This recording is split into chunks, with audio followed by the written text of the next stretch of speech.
Stone's Public House, America's most haunted restaurant.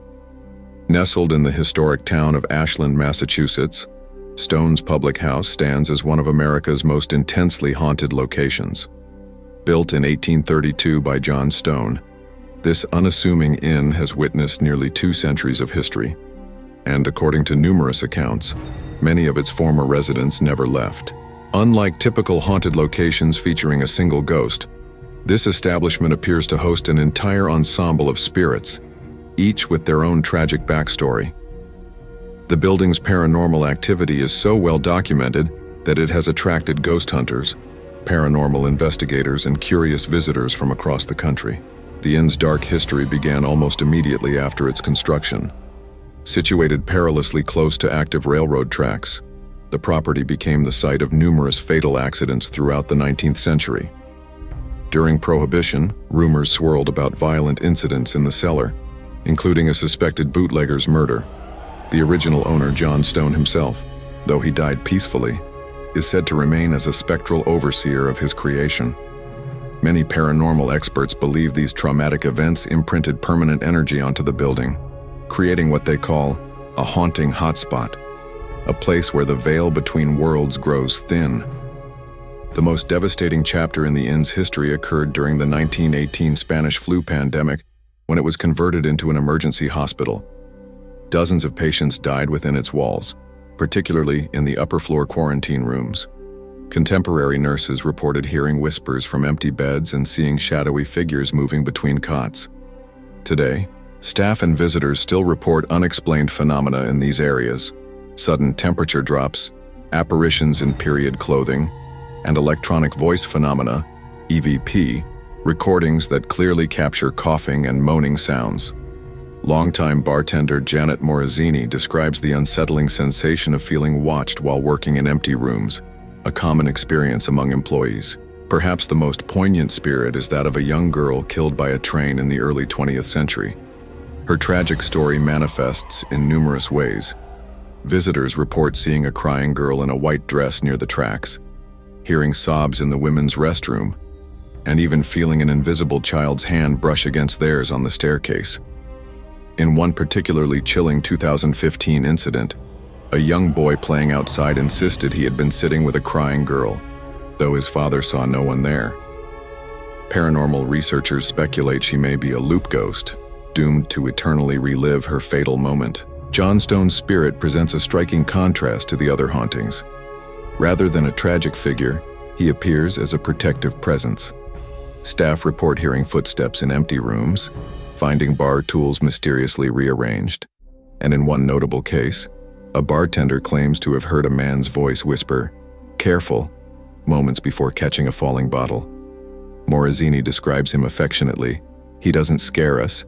He's like a grumpy grandfather watching over the place."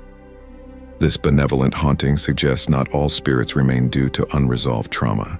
The inn hosts several other notable apparitions. A tall shadow figure, possibly connected to the rumored bootlegger murder, frequently appears in mirrors. The sound of a child's laughter often echoes from the attic, where toys are sometimes found mysteriously rearranged. In the dining room, guests occasionally report seeing a woman in blue period clothing, weeping silently in a corner, believed by some to be a grieving mother from the flu epidemic. These diverse manifestations make Stone's Public House a fascinating case study for paranormal researchers. Scientific investigations have yielded compelling evidence. Paranormal teams have captured Class A EVPs, the clearest category of ghost voices, including one that distinctly says, "Help me." Electronic magnetic field, EMF detectors frequently spike near the railroad side of the building without explanation. Thermal imaging has revealed child-sized cold spots on the staircase, where the young girl's spirit is often reported. While skeptics argue that old buildings naturally creak and that nearby trains could cause vibrations, they struggle to explain intelligent responses to direct questions and the specificity of many encounters. Experts propose several theories to explain the building's intense paranormal activity. The stone theory suggests the inn's quartz-rich granite construction may naturally store emotional energy. The portal theory posits that the combination of railroad tracks and underground water streams creates a spiritual crossroads. The trauma imprint theory argues that the mass deaths during the flu epidemic left a permanent psychic scar on the location. Whatever the explanation, the consistency and variety of phenomena make Stone's Public House a standout, even among famously haunted locations. Today, the inn embraces its supernatural reputation. It offers popular ghost tours every October that consistently sell out. Locals joke about dining with spirits, and many regulars claim to have had paranormal experiences while eating there. Staff have developed their own protocols for dealing with the hauntings, like warning new employees about particularly active areas. One waiter advises visitors, "Be polite, they don't like loud noises," suggesting the spirits maintain certain preferences. This coexistence with the paranormal has become part of the inn's unique charm. Stone's Public House represents far more than just a collection of ghost stories.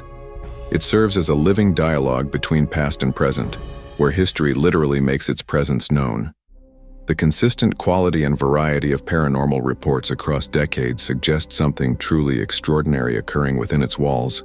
Whether these phenomena represent actual spirits or some unknown natural phenomenon remains debated. But as countless visitors and staff can attest, the inn forces us to confront an unsettling question. If buildings could retain memories of their past, what might they choose to show us?